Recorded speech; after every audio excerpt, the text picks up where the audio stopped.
Imagining what would happen 40 years later வருது. அது ரொம்ப அழகா விஷுவலைஸ் பண்ணி first class camera team special எஃபெக்ட்ஸ்லாம் எக்ஸ்ட்ராடினரியா இருக்கு இந்த படத்துல.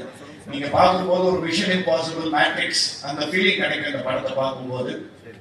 நான் அவருக்கு ஸ்பெஷலா நன்றி கொடுக்கணும்னா கனவுல கூட கிடைக்காத பதவி எனக்கு கொடுத்துட்டார். Prime minister of India in 2040.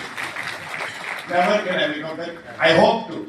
And இன்னொரு இதனுடைய மைய கருத்து தான் எனக்கு ரொம்பவும் கவர்ந்தது. நீங்க அதை பத்தி சொல்லணும். காரணம் என்னன்னா இன்னைக்கு நீங்க பத்திரிகைகள்ல பாத்தீங்கன்னா, அதாவது பாரபட்சம் இல்லாம எழுதுற பத்திரிகைகளை சொல்றேன், ஊடகங்களை சொல்றேன். இந்தியாவோட progress in the world is fantastic. we are going somewhere. Netaji கனவு கண்ட இந்தியா வந்துட்டு இருக்கு.